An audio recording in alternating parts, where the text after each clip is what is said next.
SLC PUC ಪರೀಕ್ಷಾ ವೇಳಾಪಟ್ಟಿ ಪ್ರಕಟವಾಗಿದೆ. ಫೆಬ್ರವರಿ 28ರಿಂದ ಮಾರ್ಚ್ 17ರವರೆಗೆ ದ್ವಿತೀಯ ಪಿಯುಸಿ ಹಾಗೂ ಮಾರ್ಚ್ 18ರಿಂದ ಏಪ್ರಿಲ್ 2ರವರೆಗೆ ಎಸ್ಎಲ್ಸಿ ಪರೀಕ್ಷೆಗಳು ನಡೆಯಲಿವೆ. ಈ ಬಗ್ಗೆ ಬೆಂಗಳೂರಿನ ಸುದ್ದಿಗೋಷ್ಠಿಯಲ್ಲಿ ಶಿಕ್ಷಣ ಸಚಿವ ಮಧು ಬಂಗಾರಪ್ಪ ಮಾಹಿತಿ ನೀಡಿದರು.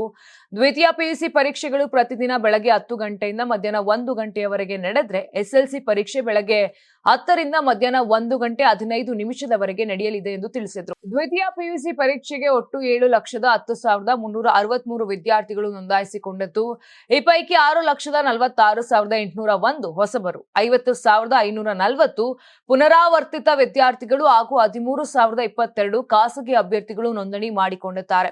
ಇನ್ನು ರಾಜ್ಯಾದ್ಯಂತ ಒಟ್ಟು 1,217 ದ್ವಿತೀಯ ಪಿಯು ಪರೀಕ್ಷಾ ಕೇಂದ್ರಗಳನ್ನು ತೆರೆಯಲಾಗಿದ್ದು, ಏಪ್ರಿಲ್ 7ರಂದು ದ್ವಿತೀಯ ಪಿಯುಸಿ ಫಲಿತಾಂಶ ಪ್ರಕಟಿಸುವ ಸಾಧ್ಯತೆ ಇದೆ ಎಂದು ಮಾಹಿತಿ ನೀಡಿದರು. ಇನ್ನು ಮೇ 18ರಿಂದ ಎಸ್ಎಲ್ಸಿ ಪರೀಕ್ಷೆ ಆರಂಭವಾಗಲಿದ್ದು, ಮೇ 18ರಂದು ಪ್ರಥಮ ಭಾಷೆ, ಮೇ 19ರಂದು ವಿಜ್ಞಾನ, ಮೇ 20ರಂದು ದ್ವಿತೀಯ ಭಾಷೆ, ಮೇ 21ರಂದು ಗಣಿತ, ಮೇ 22ರಂದು ತೃತೀಯ ಭಾಷೆ, ಮೇ 23ರಂದು ಸಮಾಜ ವಿಜ್ಞಾನ ಪರೀಕ್ಷೆ ನಡೆಯಲಿದೆ. ಯಾರಾಗ್ತಾರೆ ಎಂಎಲ್ಎ ಅಭ್ಯರ್ಥಿ 2028 ಶೀಘ್ರದಲ್ಲೇ. ಪ್ರತಿದಿನ ಒಂದೊಂದು ಕ್ಷೇತ್ರದ ಟಿಕೆಟ್ ಆಕಾಂಕ್ಷಿಗಳ ಸಂಪೂರ್ಣ ಮಾಹಿತಿ ಪೊಲಿಟಿಕಲ್ ಜರ್ನಲಿಸ್ಟ್ ಕೆಎಂ ಶಿವಕುಮಾರ್ ಅವರಿಂದ. ಕರ್ನಾಟಕದ ನಂಬರ್ 1 ಡಿಜಿಟಲ್ ಮೀಡಿಯಾ ನಿಮ್ಮ ನೆಚ್ಚಿನ ಕರ್ನಾಟಕ ಟಿವಿಯಲ್ಲಿ ಮಾತ್ರ.